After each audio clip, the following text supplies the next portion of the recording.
Hi, and welcome. You're listening to the X22 Report. My name is Dave, and this is episode 619, and today's date is March 18th, 2015, and the title of this episode is U.S. Government Central Bankers Using a False Flag to Push the Authorization for War.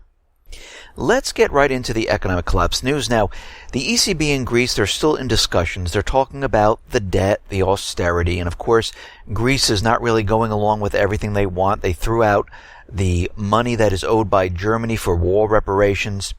And we see now that the European Central Bank, they are preparing for a Greek exit. Now, how do we know this? Well, they're running a lot of internal calculations to see what the consequences would be if Greece decided to exit. And they're running through many different scenarios. Now, I'm wondering if they decided to do their calculations just on Greece, or have they expanded it and say, if Greece exit, what happens if Italy goes? What happens if Spain goes? What happens if France then looks at this and says, you know what, we're out too, and this spreads? Because this is what's going to happen. Because once you give a country a debt write-off and they leave the Eurozone, other countries are going to follow. Now, Fernando Gonzalez Miranda, head of the risk analysis of the ECB, assumed for his model calculations 3 different developments of the Greek crisis. These variants have also been presented to our colleagues from the Bundesbank a few days ago. So we can see they're thinking about it. They're looking into it. And I think Greece meeting with Putin is pushing them to say, something else is going on here, and they are most likely going to exit. And we can see that Greece is not going along with what the ECB wants, because they've just basically signed the humanitarian crisis bill. This is the first of many different bills that they're proposing since Prime Minister Alex Tsipras took office. And we can see the bill is going to help those people who were caught in this austerity mode that was brought on by the central banking system. And this is something the government should have done a long, long time ago, where these people who lost their jobs, lost their homes, living on the streets, can't find work because of what's been going on with the central banking system continually applying more and more debt to the country instead of spurring economic growth. And we can see this bill is going to give emergency food aid, it's going to help with shelter, and it's going to help these people get back on their feet while the government figures out their next move. And this should have been done a long, long time ago to help these people out. But again, the central bank, they don't care about the people, they don't care about a country, they only care about themselves and profit. There is no allegiance to any country, to any people. The central banks do not care as long as they are making a profit, and they can steal all the natural resources from every single country. Now, as we know, this is just not happening in Greece. I mean, we see France, we see Italy, we see Spain. The whole Eurozone is being hit right now with this entire economic collapse scenario. And things are starting to fall apart. This is why the ECB is creating money to keep the system going, just like the Fed, just like Japan. And we see Canada, Australia, UK, they're all starting to feel it now. I mean, Canada is coming in, and their wholesale trade sales, that has crashed. And this is the most since 2009. They collapsed by 3.1% month on month in January. And we're seeing this happen here in the United States, where we're seeing all this economic data come in, and it's showing us that, the real economy here in the United States, in Canada, in Australia, is starting to fall apart. Now, here in the United States, we see that retail, real estate, all falling apart. We see mortgage applications are continually declining. The week ending March 13th, the mortgage applications fell by 3.9%. Refinancing applications fell by 5.2%. People are not taking out mortgages. Even with these programs they've started where banks are giving 100% financing, banks are coming in and saying, listen, we'll even pay for the closing costs. With Fannie and Freddie saying, listen, we've eased our requirements. Those people who have subprime, don't worry, you can get a mortgage. All we need is 3% down. And it's really not helping the situation whatsoever, because the people out there who lost their homes, either to foreclosures, resales, because they lost their jobs, have never recovered. They're tapped out. They don't have the money. They can't find the high-paying jobs. So all these programs are not going to help in the long run. Now, it might help those coming in from the outside who have money, who have good credit, to buy up the real estate in the United States. But the American people, they are just tapped out, and they just have nothing left to give. And this is why they're creating all of these programs to drag in the last few set of people into the system, because they don't have enough people to keep this bubble inflated. And if the bubble can't stay inflated, guess what's going to happen? It's going to pop, and it's going to deflate, and a lot of people are going to feel it, and we see this coming very, very soon. Now, the United States is now warning the allies that decided to go with the China's Development Bank. And as we reported yesterday, it was France, it was Australia, it was Italy, it was Germany. And right now, the United States is putting out a warning. And this should paint a picture for us to tell us that why are they so concerned about this? Because this tells us that the dollar is actually collapsing. Because they wouldn't give a warning if things weren't going terribly wrong here in the United States. If things were fine, they wouldn't care. Okay, go ahead, do that. The economy's strong, the dollar's fantastic, we have everything under control, but that's not the case. I mean, the rest of the world is preparing for the dollar collapse. The evidence is all over the place. I mean, you have to have blinders on not to see what is going on here.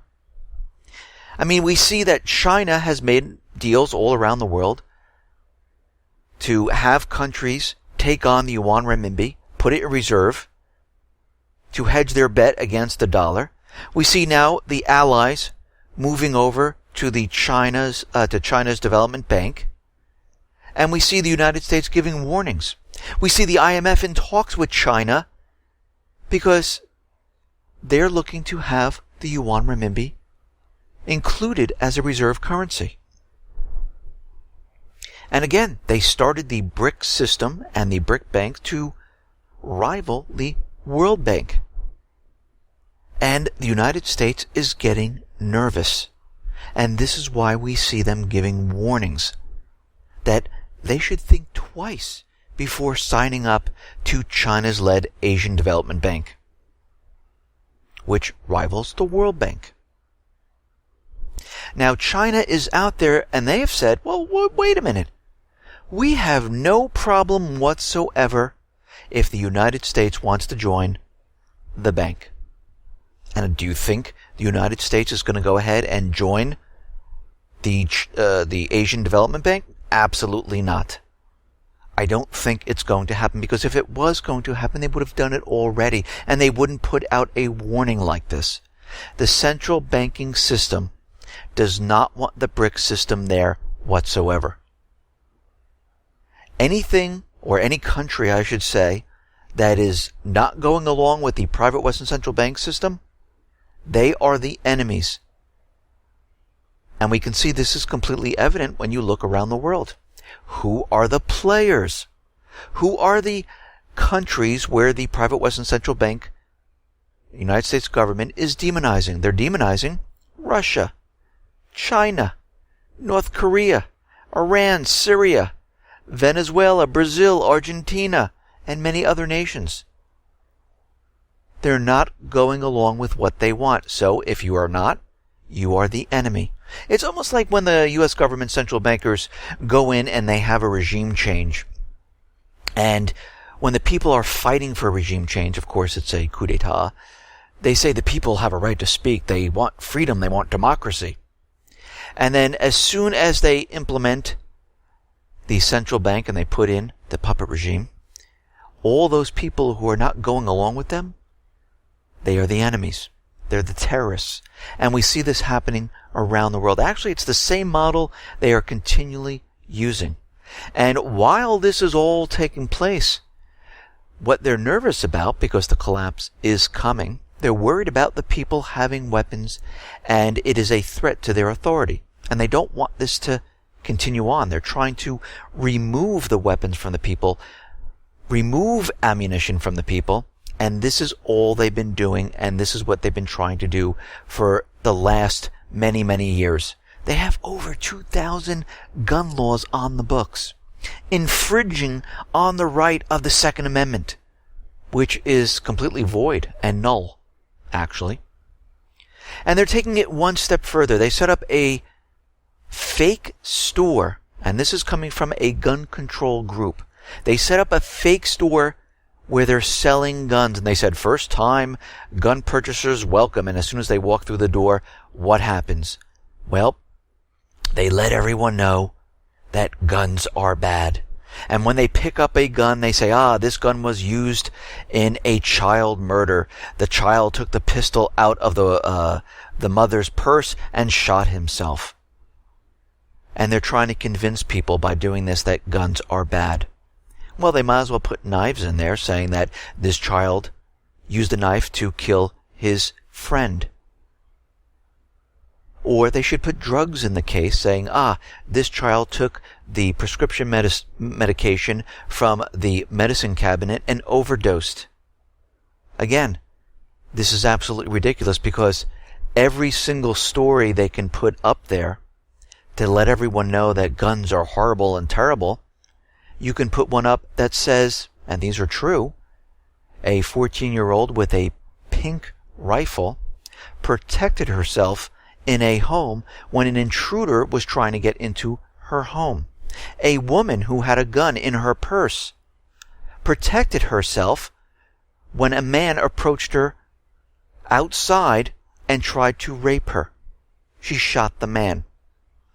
So what they're trying to do is they're trying to go to the extreme and not show the other side of the story. And one thing they're forgetting to mention in this whole entire thing is that in 2008, there were about 192 million guns on the streets, legally. That increased to 350 million plus today. During this time span, there has been less crimes committed with a gun. They leave all of this out. They manipulate the statistics to make you convinced that weapons are terrible. But again, like I said, a population that cannot defend themselves is a controllable population. We've seen this all across the world, how it turns out for those people who do not have the ability to protect themselves or to overthrow the government. It doesn't work out well for the people. And this is why our founding fathers created the Constitution, said you're born with these rights and none of them can be infringed upon, because they knew what the government was going to do in the end. And they were trying to protect the people. This is what the Constitution is about. It's protecting you from the government. That's why the whole thing was written up. It wasn't to protect the government. It was the opposite way. Now, there is more legislation that was introduced on Monday that would prevent the Obama administration from ever again attempting a ban on bullets. The Ammunition and Firearms Protection Act, introduced Monday by Representative Patrick McHenry, would ensure that ammunition intended for market and sold for rifle use is protected. But I don't understand why we need law on top of law when we have one law already. Actually, it's a right that says the people have the right to bear arms, and arms is weapons, ammunition, and it shall not be infringed upon. What it seems they're doing is they're creating laws to reinforce the law that's already there, or they're trying to infringe upon a law, or a right, I should say, that's already there. It doesn't really matter. All these are null and void. They're meaningless. We need to go back to the basics, the rights of the people.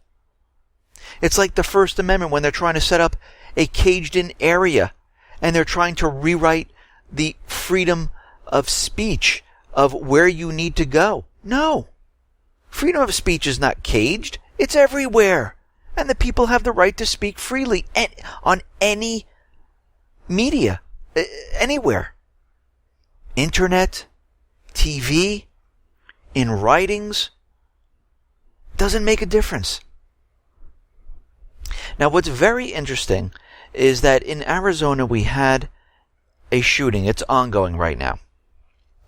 And I remembered that just a couple days ago, there were two bills introduced in the state of Montana and Arizona, and it seems that we always seem to have an event occur either when there's legislation that counters everything the federal government wants to do, or something was just passed in the government and they're trying to reverse it to show that this was a bad decision. Earlier this week, two states passed a bill that would block enforcement of the future federal gun control measures. Montana and Arizona passed similar measures to nullify federal gun laws and prohibit state agencies and employees from assisting federal agencies from enforcing unlawful and unconstitutional gun laws. I don't think we need these laws because we have the rights in the Second Amendment, and there's no reason to continually say this, but they did this anyhow, to reinforce it. In Montana, Representative Art Wittich introduced House Bill 203, HB 203, which would prohibit the state from assisting in the enforcement of, or otherwise cooperating in the enforcement of federal act enacted on or after January 1st, 2015 that prohibits, restricts, and requires individual licensure for ownership, possession, transfer, or use of any firearm or any magazine or other ammunition feeding device. Additionally, Senator Kelly Ward of Arizona introduced Senate Bill 1330 that would do virtually basically the same thing that Montana did. All federal act, laws, orders, rules, and regulations that are in violation of the Second Amendment of the United States Constitution, that are unauthorized by the Constitution, and that violate the Second Amendment's true meaning and intent as given by the founders and ratifiers of the United States Constitution are invalid and void in Arizona. And the bill passed the Arizona Senate. And then all of a sudden today, we've had this major shooting in Arizona, where people have been shot at multiple locations, and we can see that this was completely created because of what is going on. And again, they're going to continually do this non-stop to convince the people that guns are a bad thing. They need to do this because they need to take the weapons away from the people. And if states are creating these type of laws, it makes it harder for the federal government to push their law into that state. And this is why we see this happening. Now, we understand the U.S. government decided to void the Freedom of Information Act, but what's very interesting is that for the second consecutive year, the Obama administration more often than ever censored government files or outright denied access to them under the U.S. Freedom of Information Act, according to a new analysis of the federal data by the Associated Press. It is also acknowledged in nearly 1 in 3 cases that its initial decisions to withhold or censor records were improper under the law. But they've only decided to release it when it was challenged. Otherwise, they just cited whatever they wanted to not produce the information. Its backlog of unanswered requests at year's end grew remarkably by 55% to more than 200,000. So we can see right now, they didn't want to release the information. This government, first of all, is not transparent whatsoever. I mean, let's just be honest with everyone here. They are not transparent, and this is why they got rid of the Freedom of Information Act. Because they are tired, they're sick and tired of handing this information over to the peasants. There's no reason why they need to see these things. It's none of their business. We are the government. We control you. You will do what we say. And we can see this is their mindset right now. And a couple reports ago, I talked about something called ShotSpotter, where they were putting up microphones around and testing it. And we can see right now, one of the biggest cities, New York City, decided that they're going to expand the pilot program that uses the gunshot detector. Now, this is supposed to detect gunshots around the city. They're going to place microphones all over the place. So you might be scratching your head at this point thinking, wait a minute, if there's microphones all over the place, don't they have the ability to record everyone's conversations? Well, I would say yeah, because think about it. In a city like New York City, to try to figure out and to triangulate the gunshots, because you have cars backfiring, you have firecrackers going off, and even if there is a gunshot, do you really think this is going to help the situation in that area? How fast can the police get there? Well, let's think about this. If someone hears a gunshot in a neighborhood and they call up that second, do you think the police can arrive in 3 seconds? Absolutely not. So what's going to happen is they're going to get there after the fact like they always do. And they'll be running around the city. But I don't think this is really to monitor the gunshots. I believe that this is to record innocent individuals, to spy on the people. Because again, as we know, they need to know and understand what is going on. And I think what this will be used for later on is to find out where the crowds are gathering and where people are, where they're talking and they want to hear the conversation. And if there's a big enough crowd talking about going after the mayor's office or the government, this is what they're going to pick up on. And this is why they're pushing this out right now. Now, the Justice Department has taken their first step towards allowing judges to grant warrants for remote searches of computers located outside of their districts, or maybe when the location is completely unknown. The existing provision allows judges to approve search warrants only for material within their geographic bounds of their judicial district. Now they can go outside, and the FBI has been pushing for this, because this way they can get the terrorists, and they can search pretty much the everyday people and place malware on computers and spy on everyone who they want to spy on, where they're narrowing down their searches saying, these people are a threat, let me take a look at them. And they might not be terrorists, but they might be people who are talking about or going against the government. The proposal threatens to expand the government's ability to use malware and a so-called zero-day exploits without imposing necessary protections. This is coming from the ACLU attorney, Nathan Fried Wessler. The current proposal fails to strike the right balance between safeguarding privacy and internet security and allowing the government to investigate crimes. And they don't want a balance. They just want to get rid of the rights and go after and spy on whoever they want. We see out in the EU, the Eurozone, that they want to set up a complete surveillance state. And it is getting worse right now. The European Union is rolling out plans to monitor travel on all European roads, tracking drivers' miles and time traveled per vehicle. This controlling scheme is not for surveillance alone.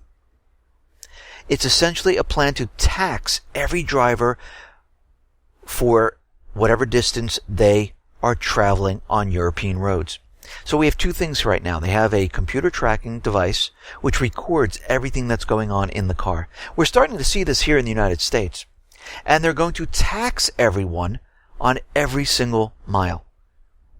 Well, of course, as we know, when governments and the central banking system fails, they implement more and more taxes. They decide to remove the people, or they try to infringe on the people's rights to make sure they can control the people. And we're seeing this happen today. Everyone there will pay only for the distance they have actually driven. and it will be billed on a device throughout Europe. This is very interesting. This is going to be going to the Eurozone. So they'll be able to track, and they'll be able to collect money from every single person. Basically what it is you're driving in your own taxi. And you have to pay for every single mileage while you pay for the car, while you pay for the fuel, while you pay for the repairs. And this is what they want to do here in the United States. The same exact thing. Because they want to implement a carbon tax, because they're trying to convince everyone that humans are responsible for this global warming, which we know is fake, phony, and false. Really what they want is a carbon tax. They're using this as a cover to convince everyone this is why you need to be taxed more. And we're starting to see devices like this that insurance companies are using that you can plug into your car, or a lot of cars already come with the black box where they can track you. And eventually what they're going to do is they will be tracking your movements and again charging you for every mileage, every mile you travel. And they're doing this because the system is completely falling apart. And at every time a government is reaching the end game here, they implement more draconian laws, they push more taxes on the people, and they try to infringe on everyone's rights to control the population. And we have been seeing this ongoing non-stop. Basically what they're doing is closing down the entire society where they can control you. This is what they've been trying to do because they realize this system will collapse. They realize the people are going to be upset. And just because they start a war, and just because they blame it on another country, they have to be assured that these people don't turn on them. Because once this is all over, and the war ends, they want to start the whole entire system over again. So they need to convince and get rid of those people who think it's the problem of the government. It's the problem of the central banking. They're the ones who caused it. They don't want this to happen. We see it in Ukraine, where Yatsenyuk is out there saying, it's not my responsibility for the finance and for the people here. I have nothing to do with this. If the system is collapsing, I have nothing to do with this. I know I'm the central banker, I'm the prime minister, but don't look at me, look at Russia. It's the same thing that's going to happen throughout the Eurozone, here in the United States, all the private Western central bank countries. Now, Russia is out there, and we understand the United States government central bankers are trying to implement regime change in Venezuela, Argentina, and Brazil. And a Russian diplomat is out there saying that they are using the same political technologies in Venezuela that they used in Ukraine. There is absolutely no difference whatsoever. And as we have said in the past, they follow the steps precisely to have color revolutions, to overthrow the government and replace them with a puppet government, because we have to remember, wherever Russia and China is, that's where the United States wants to go. Wherever there is oil and natural resources, that's what the United States government central bankers want. They want to take over that country, put in a puppet government, implement a central bank, and put the dollar on all the natural resources, where every single country has to hold the dollar in reserves. They do this to keep the system running because they need to continually push out debt. That's how this system is run. Now, we understand that Ukraine is having major economic problems. And we see that the foreign trade turnover in Ukraine has fallen by 1/3 for January 2015. Back in 2014, it fell by 22%. And we can see right now they're saying that it's going to get much worse in 2015, that it could reach around 31% drop. The economy is falling apart. This coup d'etat helped no one in Ukraine except the central banking system. The people, they're the ones who always seem to suffer. They're the ones who seem to have to pay for everything in the end. And this is exactly what is going on in Ukraine. Now, we understand that Poroshenko was out there, and he was telling all the people, listen, I know we're receiving billions and billions of dollars from the IMF, the United States, and the Eurozone, but guess what? All of this money is not going to you. It will not help you at all. We're going to pocket some of it. We're going to use it for weapons.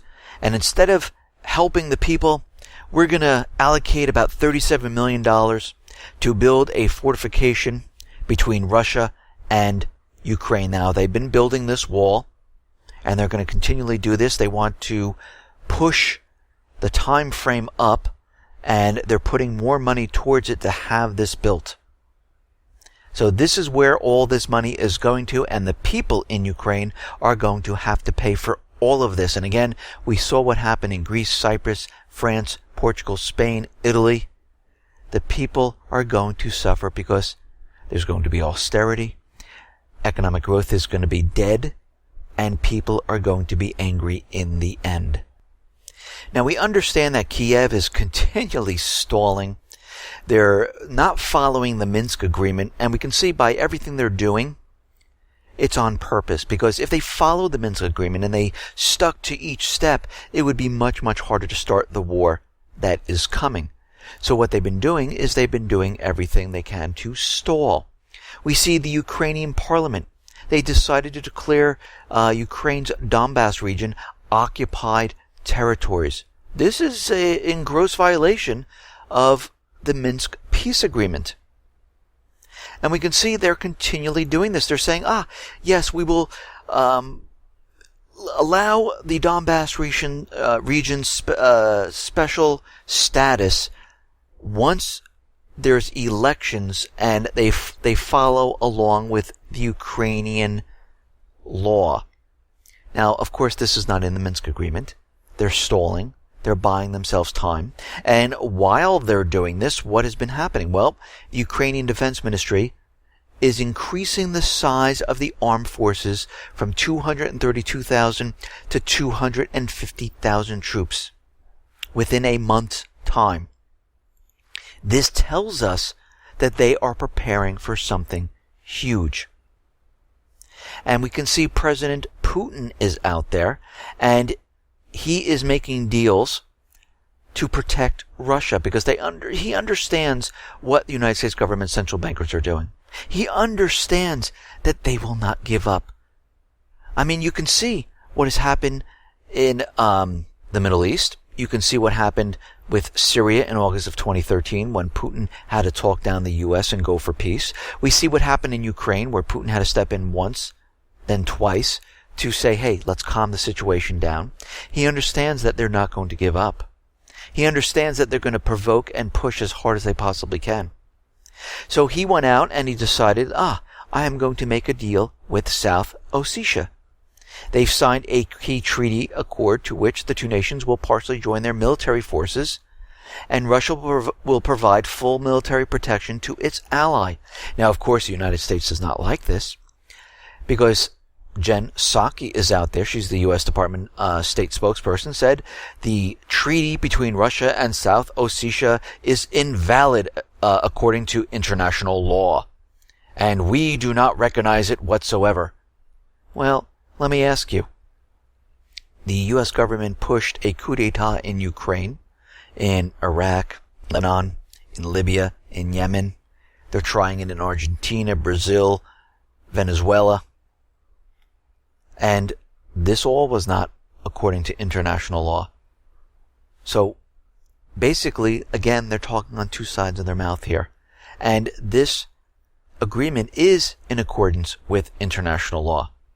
Now, Russia is having massive Arctic drills because, as we know, all the countries are heading to the Arctic because there's a huge supply of oil, natural resources, and they realize they need to capture certain regions, and it is a strategic location for when World War III starts. So right now, Russia is out there, and they have been working using a framework of snap check of combat readiness. in the Arctic regions. And according to the ministry, the paratroopers' mission is to reinforce the guarding of strategic facilities and ensure safe landing of the main forces. And we can see they're out there training. And we see that NATO and the United States, they are training everywhere in the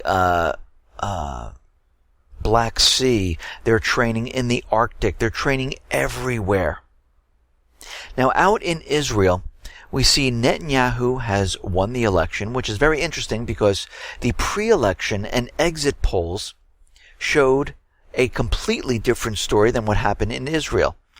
And I wouldn't be surprised if there was some type of election fraud going on inside of Israel, just like in the United States and many other countries, because, again, those people in power want to stay in power. And it's just very interesting that the pre-election and the exit polls were completely opposite of what happened. So we can expect now to have maybe more propaganda come out against Iran. We'll see more false flags that the Mossad is behind in working with the CIA, and we should see things really ramp up in the next coming weeks. Now, as we know, in the Middle East, all the puppet governments, they have fallen. In Yemen, in Libya, Lebanon is just holding on, and Iraq is just holding on right now. And we can see that testifying to Congress in a series of closed-door meetings in recent weeks, the Pentagon cannot tell them where $500 million worth of U.S. military aid, including weapons, ammunition, and vehicles, what happened to them? They're totally unaccounted for. Well, if the people of Yemen actually took possession of them, believe me, they'd be out there in a split second saying, we know exactly where they are. They have confiscated them. What I think happened was all these weapons were shipped off to the Islamic State. And this is where we're seeing the airdrops of all these weapons. In Syria, in Iraq, we're seeing them drop off ammunition. And this is not just once, not twice, but it happened many, many times. Now we see there was an attack in Tunisia, and we understand that the Islamic State is basically claiming they're the ones who did this. And again,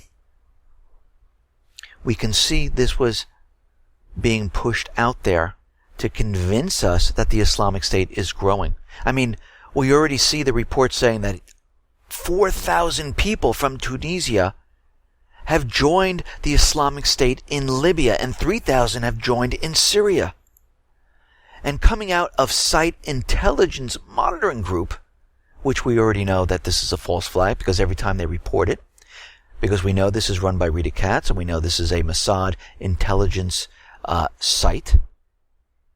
They're reporting that, yes, the Islamic State has been calling for attacks in Tunisia for a while now. And this attack was carried out by the Islamic State. And we can see they're moving into Algeria. They're moving into Tunisia. And by the way, Tunisia borders Libya. Now, what again is pending in the Congress? The authorization for war. And we have to go back in time a little bit here to a report that I did where we talked about how France wanted to set up external intelligence services. They wanted to put a listening station in Tunisia to monitor Libya, to monitor the region. And we can see right now that all this is being done to convince the government to pass the authorization for war. Now, this is not going to be the only false flag. I think there's a lot more because I don't think this one is going to be enough to do this. Now, will it enable France, United States to move into these countries? Yes. To surround Libya? I think this is what they're setting up here. Now, we understand in Syria, a drone, was shot down on March 17th. It was a U.S. Predator drone that flew over the northern city of Latakia in Syria. The United States has confirmed that it lost contact with the drone, but has stated that it was unclear whether or not the drone was actually shot down. And they're saying, this is coming from the Syrian state media, saying that the drone was hostile and they shot it out of the air. Now, what's very interesting about this is, why was the drone flying over the Syrian armed forces and not over the Islamic State? And the government officials in Syria reported that, yeah, the drone was observed flying over our armed forces, observing the movement of the government troops and trying to determine the location of the army staff. And they're saying that they were using this and they were transferring the information back to the Islamic State, so they knew where to attack. Very interesting. Because if they were truly using the drone for the Islamic State, there'd be no reason to fly over this area. And again, as soon as this happened and this drone went down, guess what happened? They're calling for a no-fly zone in Syria once again. So either one or two things happened here. They were hoping to get intelligence to find out where Syria, their armed forces, are. And number two, they wanted something to occur to push the notion that they need a no-fly zone because, look, Syria is shooting down the U.S. drones or planes or anything else that's flying in the region. And we have to remember, the United States government central bankers, they forced themselves into Syria. Syria didn't invite them in. They invaded a sovereign nation. And actually, Syria does have the right to shoot down anything that's flying in their country that was not invited in. Just like the United States would shoot down a Syrian drone that was flying inside of the United States. There is no difference whatsoever. Now we see there is another cyber attack, and we have to remember the cyber legislation is still pending in the Senate. And of course they said, this one is from the Chinese. The Chinese military, they were involved in the data breach on the register.com. This register has about 1.4 million website addresses, and they were breached, and this is ridiculous. First of all, advanced actors bounce their attacks off of many, many, many different IP addresses. Secondly, it is very difficult to find out where the attack occurred in such a short span of time. I mean, as soon as it happens, they're out there and they already know where it came from. And as we reported before, we know the NSA has been involved in many of this. And if you notice, all these attacks, they're not really releasing anything that you couldn't get anywhere else. I mean, a list of all the .com, .net sites, this is ridiculous. It's like when they release people's addresses and their names. That type of information has no real substance. It's not classified or private, secretive information. This information that they're releasing is top-level information. It's meaningless, and they continually do this because they're really not going in deep. They're just skimming the top to make it look like this is a terrible, terrible thing. Let me say, if there was a real cyber attack, they wouldn't just get the names and the addresses. You can look in a phone book and have all the names and addresses of everyone. That's absolutely ridiculous. If they were really going to cyber attack and hit any one of these sites, they would get real information, meaty information. And why would China want to hit all these different types of sites, especially register.com? Now, the embassy in Djibouti is closed down now because of a security situation that might occur in the region. And we can see that the Saudi Arabia embassy has now been closed for the fourth day in a row because of unspecified security concerns that there could be something happening in this region. And I believe they're most likely setting something up in this area, and Tunisia was the start of it. and I think they're going to do something really, really big. And if you notice, the Tunisia, this was all over the corporate media. They were showing it all over the place, and I think they're building up for the next really big one to push the authorization of war through. Listen, everyone, thanks a lot for listening. Be well, be safe, and especially be prepared. Thanks a lot.